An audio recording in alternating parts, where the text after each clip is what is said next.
Muy buenas noches a todos los señores estudiantes. Sean ustedes bienvenidos a esta clase de manera distinta a la que de forma ordinaria estamos acostumbrados a recibir. Dadas las restricciones energéticas en las que nos encontramos, vamos a recibir en esta ocasión esta forma de actividades. Muy bien. Es entonces que vamos a recibir sobre lo que nos corresponde abordar, en este caso, avanzar precisamente sobre el proceso penal, que habíamos ya entrado un poco en antecedentes sobre el tema de la jurisdicción y el tema de la competencia. Hoy por hoy ya es momento de disertir en cuanto a qué nos trae a colación el proceso penal, comprendiendo entonces que a este le antecede una fase preprocesal, previo o de antesala lo que será el juicio penal propiamente dicho, el cual está conformado por 3 etapas del procedimiento penal, que son la instrucción fiscal, una etapa intermedia que jurídicamente se denomina etapa de evaluación y preparatoria de juicio, para luego llegar a la etapa de juzgamiento, que es la etapa estelar de juicio, en donde se procederá con el juzgamiento de aquella persona que ha sido sometida a esta contienda propia del procedimiento ordinario. Pero como dije anteriormente, lo que corresponde es verificar previo a este proceso penal si existe necesidad de llevar a una persona a juicio, de conducirla propiamente por este procedimiento ordinario. Para esto es entonces que se construye una fase preprocesal que se llama o se denomina de investigación previa. ¿Cuál es la finalidad de aquello? El artículo 580 del Código Orgánico Integral Penal ya nos aborda de forma puntual sobre lo que se pretende a partir de aquello y que no es nada más ni nada menos que investigar a cargo del titular de la acción penal pública, recordando que el artículo 195 de la Constitución entrega estas facultades de indagar, de investigar, de averiguar al órgano autónomo de la función judicial, como lo es la Fiscalía General del Estado. Este será, por tanto, el ente encargado de la titularidad de la investigación previa y posteriormente de ejercer la acción penal pública en caso de hallar mérito para sostener una imputación y a futuro una acusación. ¿Qué quiero decir con esto? Que la investigación previa tiene como objetivo o una finalidad recabar elementos de convicción, tanto de cargo como de descargo, para presentar una imputación en la audiencia de formulación de cargos.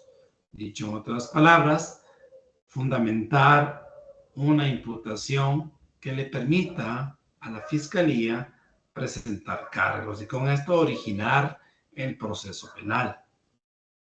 Entonces, Fiscalía generará a partir de esta investigación previa técnicas especiales de investigación, que son las que nosotros tenemos que conocer. ¿Cómo es que el fiscal va a obtener esos elementos de convicción que le posibilitará dar origen a esa contienda penal? Partiendo entonces que el fiscal puede, en principio, conocer esta investigación de 2 maneras. Una es de oficio, es decir, sin que nadie le dé información al respecto, sino que simplemente el fiscal, por llegar a su conocimiento, una noticia del delito, está en la obligación de dar apertura a una investigación previa, es decir, de investigar. Lo otro, es decir, no es de oficio, sino que es a petición de parte cuando existe una denuncia, cuando existe un parte policial informativo, cuando existe una providencia por la que se le ordena por parte de un órgano jurisdiccional, es decir, por parte de un juez del sistema de justicia, que dé apertura a una investigación previa o a través de informes de los organismos de supervisión, como son la Contraloría General del Estado, la Superintendencia de Bancos y Seguros, Superintendencia de Economía Popular y Solidaria, la Procuraduría General del Estado, la Contraloría General del Estado, etcétera, pueden generar indicios de responsabilidad penal. Ejemplo, el Servicio de Rentas Internas a través de la Unidad de Lavado de Activos, la UAFE. Estos serán los que remitan informes para que sea la Fiscalía quien proceda a determinar si una persona funcionaria del Estado ha incurrido en una prohibición penalmente relevante y por tanto la Fiscalía deba impulsar un proceso penal o no.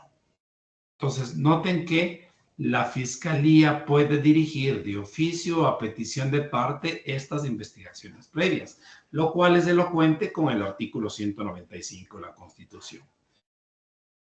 Y a partir de aquello, entonces, Fiscalía da origen, da apertura a una investigación preliminar, que es la llamada investigación previa.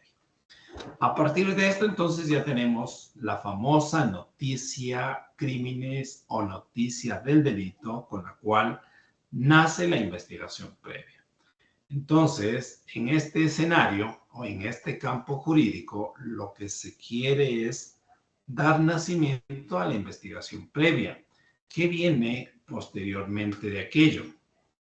Es la apertura de esta investigación en donde el fiscal dispondrá precisamente la práctica de diligencias investigativas, llamadas elementos de convicción. ¿Qué son los elementos de convicción? Eso es lo que nos interesa conocer. Los elementos de convicción, como lo dice el 580 en su inciso segundo del Código Orgánico Integral Penal, son aquellas diligencias de carácter investigativas recabadas por fiscalía o a través de la policía judicial o a través del sistema pericial con el que cuenta fiscalía, en donde mediante técnicas especiales de actuación investigativo se obtienen indicios que una vez que están a cargo del fiscal serán llamados o denominados elementos de convicción. ¿Y por qué son denominados elementos de convicción? Porque le permitirán a fiscalía convencerse, es decir, al fiscal o la fiscal, de si existe la necesidad de presentar una imputación formal en contra de tal o cual ciudadano que se encuentra sometido a una investigación criminal. Entonces, para esto debemos conocer qué es una imputación. Y la imputación, en este orden de cosas, implica o comporta precisamente que la Fiscalía va a atribuirle responsabilidad penal a un ciudadano o ciudadana o varios ciudadanos de la comisión o participación en un hecho o conducta penalmente relevante, que es calificada por el derecho penal como antijurídica. Entonces, Fiscalía le atribuirá esa responsabilidad penal de forma oral en una audiencia que nuestro sistema legal la denomina audiencia de cargos, audiencia de formulación de cargos. Entonces, ya conocemos por qué Fiscalía recaba elementos de convicción para convencerse si hay o concurre la necesidad de presentar cargos en una audiencia y con esto dar origen a un proceso llamado penal, juicio o contienda penal. Muy bien. Entonces, las formas de dar origen a esta investigación previa es de oficio petición de parte. Si es a petición de parte, tendremos una noticia del delito y esta noticia del delito podrá ser la denuncia o el parte policial informativo o informes de supervisión a través de los entes de control, como los que ya los dije anteriormente, o a través de oficios provenientes de entidades públicas o a través de las providencias.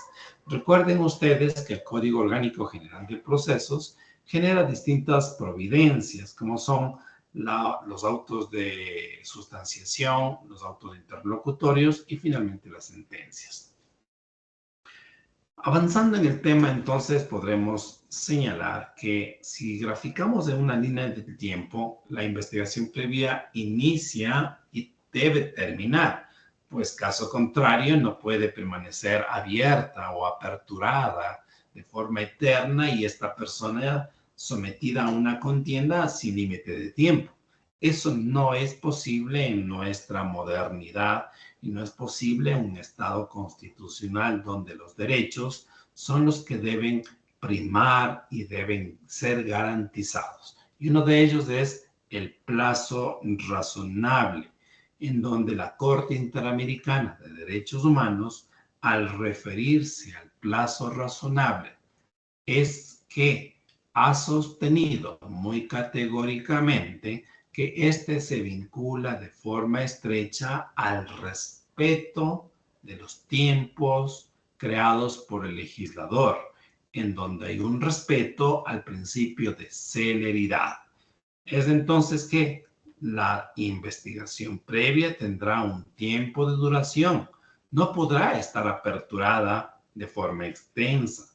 Es por ello que el 585 del Código Orgánico Integral Penal genera plazos determinados de duración, en donde la Corte Constitucional ya en este mismo año 2024 señaló y sostuvo que el fiscal debe respetar estos tiempos. ¿Cuáles son? Que debe durar 1 año en los delitos sancionados con penas de prisión y de hasta 2 años en los delitos sancionados con penas de reclusión.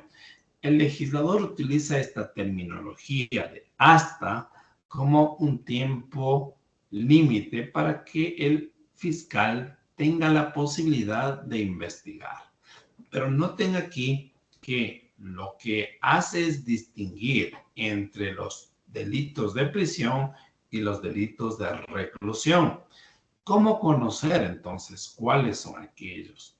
Y los delitos de prisión los ubicamos en todos aquellos que tienen penas límites de hasta 5 años. Por ejemplo, si ubicamos el 189 del Código Orgánico Integral Penal, en el inciso primero ya encontramos al robo con fuerza en las cosas como un delito que se sanciona o se reprime con penas de 3 a 5 años. Entonces, eso me implica que el fiscal investigará todos los delitos con fuerza en las cosas en un tiempo tope de hasta 1 año. Luego, entonces, ¿cuáles serán los delitos sancionables con penas de reclusión? Son precisamente aquellos que tienen sanciones de superiores a los 5 años. Y me refiero precisamente, por ejemplo, en los delitos de robo con violencia en las personas o cuando se utiliza las armas para sustraerse las cosas. El inciso segundo del 189 ya nos da esa diferenciación al punir con un quantum penal de 5 a 7 años. Entonces, todas aquellas infracciones penales que tengan una sanción o pena privativa de libertad o castigo superior a los 5 años son delitos que deben ser investigados en fase preprocesal de hasta 2 años. Por ejemplo, el tipo penal de asesinato que habla o tipifica el 140 del COIF. Ejemplo, el tipo penal de homicidio del 144. Ejemplo, la violación del 171 del COIF. Tienen sanciones de reclusión. ¿Cuál es el tiempo que debe investigarse? Pues es hasta 2 años.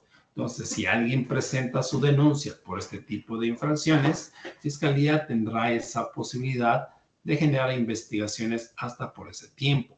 Pero, de lo contrario, si los delitos es de aquellos que tienen sanciones de hasta 5 años, entonces Fiscalía contará con un tiempo de hasta 1 año. Nótese entonces que Fiscalía tiene tiempos bajo plazos razonables como techos para investigar. Pero ¿por qué el legislador hace esta distinción entre lo uno de prisión y lo otro de reclusión? La idea es que en los delitos menos complejos, como los de prisión, Fiscalía cuente con menos tiempo para que los pueda investigar, averiguar y resolver el conflicto en menos tiempo. Pero el legislador comprende que en los delitos de reclusión existe una mayor complejidad y por tanto le confiere a Fiscalía mayor tiempo para la averiguación, para el descubrimiento de los elementos de convicción y de esta forma le otorga de hasta 2 años para que pueda recabar aquellos indicios y de esta forma, bajo el descubrimiento de la verdad de lo que ha ocurrido, pueda presentar cargos si de hallar mérito así lo considera necesario. Entonces, noten cómo el legislador va entregándole las herramientas al titular de la acción penal pública. Para esto, entonces, le dice que por un lado tiene la posibilidad de aperturar la investigación bajo ciertos estándares que son de oficio o a petición de parte, pero por otro lado no puede permanecer esas investigaciones aperturadas de forma que no puedan cerrarse en el tiempo. Es por eso que habrá plazos de duración y para esto se genera la figura jurídica del archivo de la investigación previa que se encuentra estipulado procesalmente en el artículo 586 del Código. Esto permite entonces comprender que el fiscal, una vez superados esos plazos, ya puede decidir si va a archivar la investigación o va a presentar cargos, ¿no?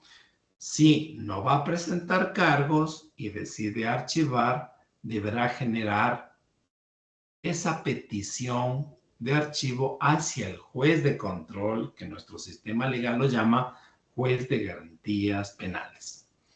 Esa petición de archivo primero debe ser fundamentada y solamente la puede fundamentar bajo los requisitos o bajo las causales que el legislador ha diseñado en el 586 del COIP. Y son puntualmente las causas que se vinculan bajo ciertas reglas. La primera es que el fiscal puede solicitar o requerir el archivo de la investigación previa por la primera causal cuando se han superado los plazos de duración de la investigación previa y, superados estos tiempos, no encuentra la Fiscalía elementos de convicción para presentar cargos. Dicho en otras palabras, que el tiempo ha transcurrido y a pesar de aquello, no cuento con la posibilidad de presentar cargos. Vamos a la realidad jurídica. En un caso muy particular o muy común, que es el escenario que siempre ocurre en la práctica jurídica. Cuando una persona X se encuentra transitando por una calle de la localidad y proceden a llamarle por teléfono celular. Saca su teléfono y contesta.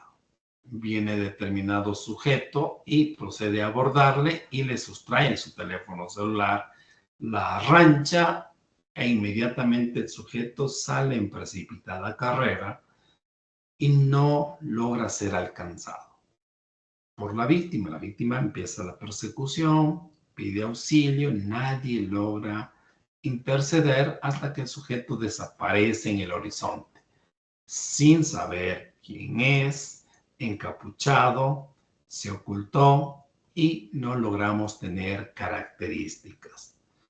Por lo que, al encontrarnos a 2 cuadras de la fiscalía, aprovechamos la oportunidad, acudimos, contamos nuestra historia, presentamos nuestra denuncia, nos atienden, nos requieren que en este momento presentemos. En este escenario, la denuncia puede ser presentada por escrito o de manera verbal. Nótese cómo el legislador aporta con esa facilidad. Otra de las características es que no se exige a la presentación de la denuncia de un abogado, ¿sí? No se requiere. Es por tanto entonces que nosotros podemos acudir personalmente sin la necesidad de concurrencia de un abogado o la asistencia de nuestro letrado. Presenta la denuncia esta víctima y ¿qué va a ocurrir ahí? Que en efecto nosotros relatamos los hechos y ya en la investigación previa, a partir de esa denuncia, se va a dar inicio a una investigación. Una vez que se presenta la denuncia, ¿qué ocurre? La primera actividad es el reconocimiento de la denuncia. ¿Cuál es el fin de reconocer nuestra denuncia? La finalidad que el legislador ha establecido dentro de nuestro sistema legal es que el fiscal le prevenga a la persona que denuncia que está obligado a decir la verdad. ¿Con qué objetivo? Con miras a prevenirle de que el hecho de que si miente o falta la verdad o que tiene el deber de presentar denuncias bajo el principio de verdad, porque caso contrario, el faltar a la verdad puede traerle consecuencias jurídicas. Dicho en otras palabras, el presentar denuncias maliciosas o temerarias le traerá consecuencias al denunciante a futuro, pues una denuncia que pueda ser calificada por el juez al momento de archivarse la investigación previa, si es calificada como temeraria, le traerá responsabilidad penal al denunciante. ¿Por qué? Porque una denuncia que es calificada como temeraria implica que ha cometido un delito la persona denunciante. Mientras que si la denuncia es calificada como, si la denuncia es calificada como temeraria, significa que deberá responder por los perjuicios que ha ocasionado a la persona hacia quien dirigió esa denuncia y fue sometida a una investigación previa sin razón ni causa justa. Es decir, que deberá repararle integralmente a esa víctima. Noten, entonces, quien denunció deberá indemnizar, reparar integralmente, pagando inclusive costas procesales. Pero si el juez decide calificar esa denuncia como maliciosa, las cosas son más graves. ¿Por qué? Porque ahora significa que la persona denunciante cometió un delito. Y la denuncia maliciosa es, en efecto, una conducta antijurídica, que de ser denunciante ahora pasaré a ser una persona investigada de oficio por el sistema de justicia. Por esto es que el legislador dispone que una vez que presentamos nuestra denuncia, tenga que reconocer mi denuncia ante el propio fiscal y el fiscal tiene el deber de explicarme, de inteligenciarme que si presento denuncias maliciosas o temerarias, responderé a futuro. Una vez que ocurre esto, entonces el fiscal ahí sí resuelve en una primera disposición fiscal aperturar el inicio de la investigación previa y disponer diligencias investigativas. En este claro ejemplo de la sustracción del teléfono celular, ¿qué vamos a lograr justificar? Podré justificar, en efecto, que yo era el titular, que yo tenía el dominio, la propiedad de este bien jurídico, es decir, del derecho a la propiedad de este bien.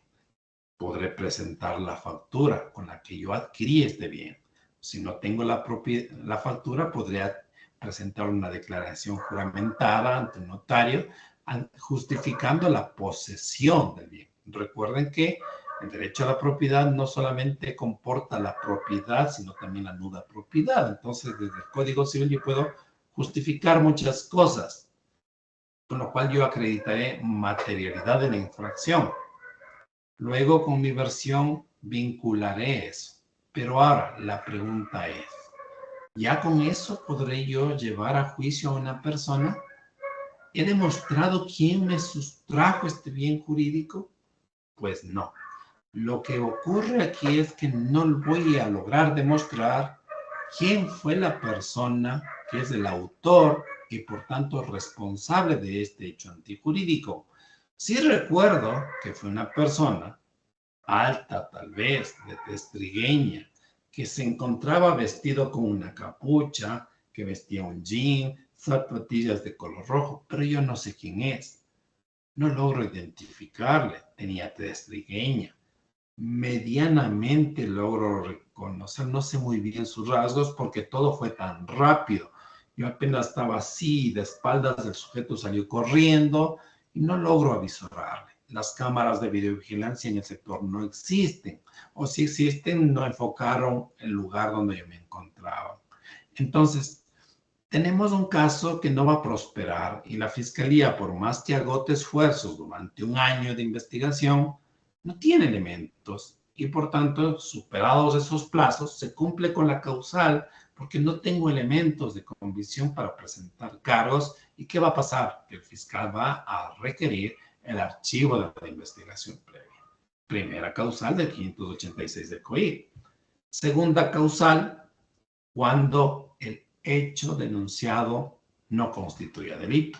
También ocurre que la Fiscalía se llena día a día de denuncias a nivel nacional, no solamente en el Cantón Ambato, en la provincia de Tungurahua, sino en el país, de hechos que no son delictivos, sino que pueden ser hechos civiles con apariencia de delito y que le ponen en conocimiento de Fiscalía para que investigue.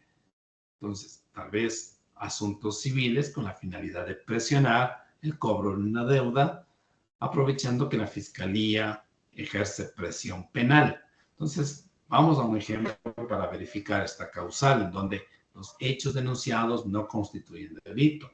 Por ejemplo, yo presento una denuncia ante la fiscalía sosteniendo que le presté dinero a mi amigo Juan con la finalidad de que me cancele en 30 días, pero resulta que llegado el plazo no me cancela. ¿Sí? No tengo ningún documento. Y yo presento la denuncia por abuso de confianza conforme al 186 o 187 del COIP, donde está el abuso de confianza o la estafa. Entonces digo, aquí hay abuso de confianza porque abusando de la amistad que poseemos desde hace tiempo atrás, se hizo entregar determinada suma de dinero con la finalidad que me restituya luego de vencido un determinado tiempo, pero llegado a aquel momento no lo hizo. Y para esto no suscribimos ningún documento. Entonces, esto no constituye una infracción penalmente relevante, sino que se trata desde el derecho civil de una obligación de naturaleza mercantil. No es propia del derecho penal, sino es una conducta que debe ser agotada por otros mecanismos extrapenales, donde a partir de la mínima intervención penal que desarrolla el artículo 3 del Código Orgánico Integral Penal, debe ser resuelta por otras ramas ajenas al derecho penal, como el derecho civil. Y por esto es que el derecho penal es subsidiario y fragmentario. Es así entonces que la conducta denunciada por la persona denunciante no constituye infracción penal y Fiscalía debe archivar esa investigación previa y debe ser aceptada por el juez penal. Entonces, comportamientos que se presentan bajo ese esquema de denuncias a diario ante la Fiscalía son tramitados y deben ser resueltos. Por tanto, entonces tenemos un claro ejemplo así. Otros que son bajo promesas de compraventa civiles, donde se señalan de incumplimientos contractuales, en donde la justicia penal no tiene que resolver aquello. Entonces, tenemos otra causa. La tercera, cuando exista un obstáculo legal insubsanable para el desarrollo del proceso. ¿Qué podría ser un obstáculo legal insubsanable? Ejemplo, se me ocurre. Si la acción penal ha prescrito. Recuerden ustedes que el tiempo no es algo que se pueda subsanar. No podemos subsanar el hecho de que transcurra un año, transcurra 5 años. La acción penal, de acuerdo al 417 del Código Orgánico Integral Penal, tiene límites de tiempo y como todo se adquiere, los derechos también se pueden perder y las acciones también están bajo esa misma línea de suerte. La acción penal también puede prescribir por el transcurso del tiempo. Si esta no se ejerce en determinado momento, también llegará a prescribirse. Claro está que hay tipos penales que son imprescriptibles, como aquellos que lo señala el 233 de la Constitución, en donde son precisamente los delitos de cuello blanco, cohecho, concusión, enriquecimiento peculado, enriquecimiento ilícito. Son cuestiones muy particulares. Otras como aquellos que decidimos en la consulta popular del 2018 establecerlos como los delitos de violación a menores de 18 años de edad. Entonces son imprescriptibles. Los delitos de lesa humanidad son imprescriptibles, pero en los demás, en efecto, sí prescriben. Por tanto, el fiscal tendrá que ejercer la acción antes de la llegada de aquellos tiempos, de aquellos plazos fatales. Y por tanto, entonces, si yo presento una denuncia luego de aquellos tiempos en donde el 417 me señala que la regla es que prescribe en el plazo establecido en el plazo máximo previsto para la sanción penal. Ejemplo, si el delito se sanciona con penas de 5 a 7 años, entonces, ¿cuál es el plazo máximo? 7 años. Entonces, prescribirá en 7 años. Pero la regla me dice nunca en menos de 5 años. Por ejemplo, el delito de robo con fuerza en las cosas tiene una sanción de 3 a 5 años. Nunca prescribirá en menos de 5 años, entonces el fiscal tendrá hasta 5 años para ejercer la acción penal. Entonces, si Fiscalía pretende formular cargos de los 5 años un día, la consecuencia es que existe un obstáculo legal insubsanable. Si alguien presenta una denuncia a los 6 años, en efecto existe un obstáculo legal insubsanable. Noten los ejemplos que se les presenta en el día a día. Y así entonces tenemos el desarrollo de las causales para el archivo de la investigación previa. Ahora bien, cuando el fiscal presenta la solicitud de archivo de la investigación previa, esto implica entonces que debe ser fundamentada, esto implica motivación bajo una de las causales, es decir, debe explicar por qué va a archivar. El juez, ¿cuál es el trámite aquí? Que el juez va a poner en conocimiento de la persona denunciante, es decir, de la víctima, para que ésta ejerza el derecho a la contradicción. Es decir, el derecho que está establecido en el 76, número 7 de la Constitución, el derecho a ser escuchado en tiempo oportuno, para que el juez ponga en conocimiento de la persona denunciante y el denunciante pueda ser escuchado. Y el denunciante tenga la posibilidad de replicar esos argumentos que el fiscal está señalando. Una vez que ocurre aquello, que se le posibilita a la víctima ser escuchado a la persona denunciante, el juez va a resolver. Ojo aquí, que pese a que la persona denunciante y la víctima ejerzan su contradicción y no esté de acuerdo con la tesis de fiscalía de archivar la investigación, el juez no está en la obligación de acoger esa oposición que la víctima puede presentar a la solicitud de archivo del fiscal. El juez debe resolver en base al mérito de la investigación previa. ¿Qué quiero decir? Que el juez resolverá en base a la investigación. Y la investigación le permitirá decidir al juez si hay la necesidad de elevar en consulta esa petición de archivo al fiscal provincial o si se archiva ya inmediatamente. Sobre lo primero, si el juez decide, ojo, que es el juez quien decide, no la víctima. El juez es el único que decide. Si eleva en consulta, ¿con qué finalidad? Se le consulta al fiscal provincial para que verifique lo que está realizando el fiscal inferior. Es decir, para que haga un doble control si la petición del fiscal inferior está conforme a la investigación previa. Entonces, el fiscal superior, ¿qué va a realizar? Podrá ratificar la investigación previa o revocar el pedido de archivo de la investigación.